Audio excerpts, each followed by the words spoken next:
Selamat pagi, salam sejahtera buat kita semua. Izinkan saya Grace Donald Ijakus Laban pada kali ini akan membagikan video tutorial pengisian format pelaporan aksi HAM tahun 2022 oleh bagian hukum dengan berkoordinasi dengan perangkat daerah Kabupaten Tapanuli Utara. Adapun tujuan dari pembuatan video tutorial ini adalah untuk memudahkan kita dalam pengisian format pelaporan aksi HAM sebagaimana yang telah dibagikan kepada masing-masing perangkat daerah. Kita mulai dari aksi HAM yang pertama, yaitu sebagaimana yang tercantum dalam format lampiran yang telah dibagikan. Di kolom pertama dapat kita isi dengan jumlah total BUMD dan swasta yang terdapat di Tapanuli Utara sebagaimana pada pelaporan B04. Di kolom kedua dapat diisikan dengan jumlah perusahaan ataupun BUMD yang telah mendapatkan sosialisasi. Yang di ketiga dapat diisikan dengan jumlah perusahaan yang melaksanakan kegiatan tindak lanjut. Di persentasenya, jumlah perusahaan yang telah melaksanakan tindak lanjut per jumlah total perusahaan. Begitu juga dengan yang belum mengikuti sosialisasi, dapat diisikan dengan persentase jumlah perusahaan yang belum melaksanakan tindak lanjut dibagi dengan jumlah seluruh perusahaan dan BUMD dikali 100%. Adapun di format lampiran data dukungnya, yaitu nama perusahaan sesuai dengan data di atas, yaitu berapa jumlah pada total BUMD dan swasta, disebutkan nama perusahaannya. Disebutkan juga dengan bidang usahanya, jumlah pekerja, berapa pegawai laki-laki, berapa pegawai perempuan, tindak lanjut yang telah dilaksanakan, apa program tindak lanjutnya. Terus yang terakhir hasil tindak lanjut, yaitu ada output dari tindak lanjutnya. Misalnya, pemenuhan hak ruang laktasi dan sebagainya. Kemudian di aksi 2 kita dapat melihat di sini yaitu pelatihan peningkatan kesadaran dan kapasitas pekerja sosial. Yaitu dapat kita isi dengan mengisi nama kegiatannya apa, waktu kegiatannya kapan dilaksanakan, tempat kegiatannya di mana. Kalau dari daring bisa dicantumkan dengan link dari Google Meet atau Zoom-nya, siapa yang melaksanakan kegiatan itu, berapa orang yang mengikutinya, apa yang menjadi hasil pelatihan yang telah dilaksanakan atau diikuti oleh peserta. Yang jelas ditandatangani oleh kepala dinas yang bersangkutan. Di format lampiran data dukung, di sini disebutkan nama pekerja sosial yang mengikuti pelatihan. Dapat diisi lebih dari satu, seperti di Tapanuli Utara ada 15 kabupaten, tambah satu di kabupaten ada 16 pekerja sosial. Dari mana Peksos tersebut berasal? Apakah dari instansi pemerintah atau perangkat daerah atau dari instansi lain? Ini dapat diisi dengan misal dinas sosial atau mungkin ada berasal dari instansi yang lain, vertikal, minta dari kejaksaan, bisa juga diisi. Terus untuk jenis layanan dapat diisikan dengan layanan apa saja yang telah atau yang pernah diberikan oleh si Peksos terkait kapasitasnya sebagai pekerja sosial. Di keterangan terkait pelatihan dapat mengisi dengan tanda checklist pada kolom bila si Peksos telah mendapatkan dan di kolom belum mendapatkan bila si Peksos belum mendapatkan pelatihan. Di aksi 3 kita dapat melihat formatnya yaitu daftar penerima bantuan hukum. Pada jumlah penerima bantuan hukum ini diisi dengan jumlah perempuan, yaitu perempuan di atas 17 tahun pastinya yang diberikan bantuan hukum. Kolom anak dapat diisi dengan jumlah anak, baik laki-laki maupun perempuan usia 17 tahun ke bawah yang diberikan bantuan hukum. Untuk penyandang disabilitas dapat diisi dengan jumlah penyandang disabilitas yang diberi bantuan hukum. Di adat dapat diisi dengan jumlah anggota masyarakat hukum adat yang diberi bantuan hukum. Persentasenya adalah jumlah penerima bantuan hukum secara umum atau keseluruhan bagi total penerima bantuan hukum 4 kelompok dikali 100%.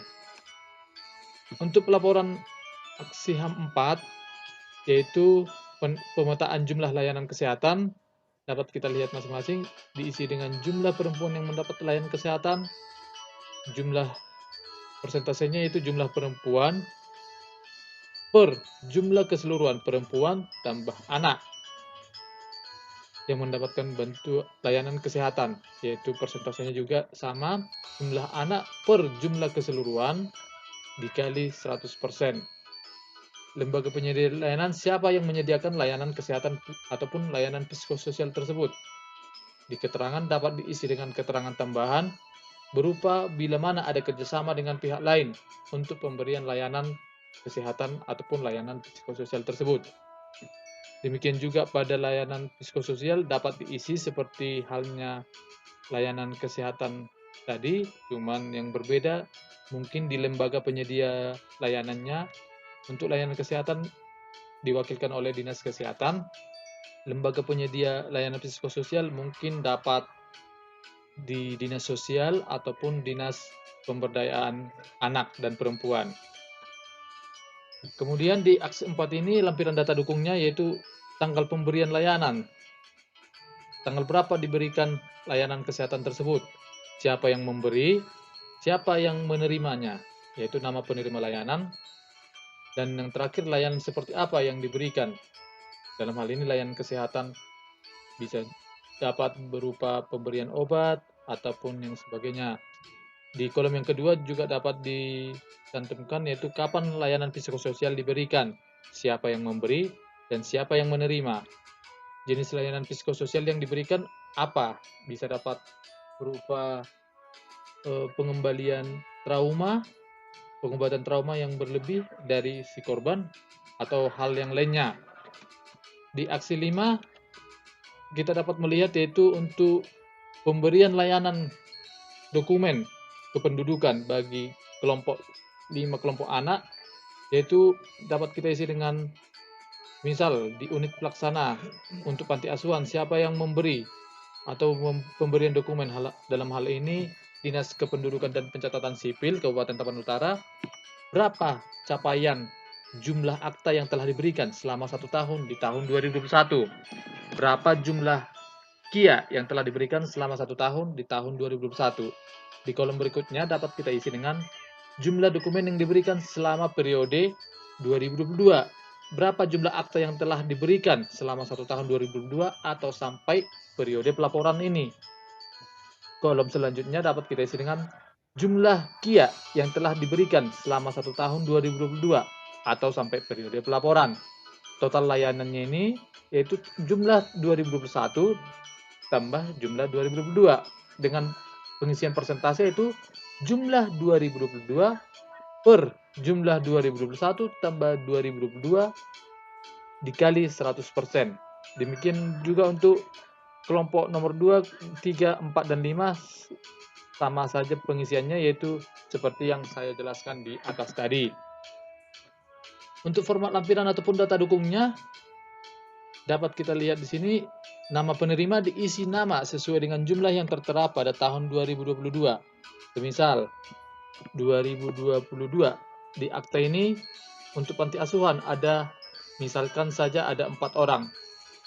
Di penghayatan ini misalkan ada 1 orang dengan penyakit tertentu, ada 1 orang, anak berhadapan dengan hukum ada 1 orang, anak luar kawin ada 1 orang. Jadi 4, 5, 6, 7, 8. Ada 8 orang pada periode 2022. Nah, untuk 8 orang penerima ini namanya dicantumkan 1 sampai seterusnya. Berikan tanda checklist pada kolom kelompok anak. Misal anak yang pertama itu dari kelompok mana? Kita dapat melakukan penceklisan pada salah satu kolom dari yang 5 kolom tersebut. Kemudian dokumen yang diterima. Apa saja yang diterima oleh si anak yang pertama tadi? Bisa juga dua-duanya di checklist. Bisa juga cuma 1 karena pada dasarnya pemberian akta ataupun KIA bisa saja dilaksanakan secara serempak ataupun dengan waktu yang berbeda. Di tabel berikutnya yaitu tanggal menerima dokumen, yaitu tanggal berapa diberikan dokumen kependudukan tersebut kepada penerima. Kapan Dinas Kependudukan dan Pencatatan Sipil memberikan dokumen terhadap si anak tersebut. Dapat diisikan tanggalnya saja, tanggal, bulan, dan tahunnya. Format lampiran data dukungnya, pada format lampiran ataupun data dukung dapat kita lihat dengan unit kerja, yaitu diisi dengan instansi atau unit kerja yang melaksanakan kegiatan pemberian dokumen, dalam hal ini Dinas Kependudukan dan Pencatatan Sipil. Di kendala pemberian layanan dapat diisi dengan kendala pada saat pemberian layanan ataupun pemberian dokumen kependudukan bagi golongan anak dari 5 kelompok sasaran dimaksud. Di kolom terakhir yaitu tindak lanjut untuk tahun 2023 dapat diisi dengan tindak lanjut di tahun 2023 guna memecah atau mengatasi masalah yang menjadi kendala dalam pemberian layanan dokumen kependudukan di tahun 2022 ini. Untuk aksi 6 dapat kita lihat di layar kita masing-masing. Untuk nama perusahaan diisi dengan nama perusahaan yang telah dilaporkan pada pelaporan B04 sebelumnya. Diikuti dengan bidang usaha yang dilaksanakan atau dijalankan oleh perusahaan tersebut. Kemudian jumlah total pekerja permanen dan kontrak yang dipekerjakan pada perusahaan tersebut. Dan kolom terakhir jumlah pekerja penyandang disabilitas, yaitu jumlahnya diisikan dengan orangnya saja, berapa orang.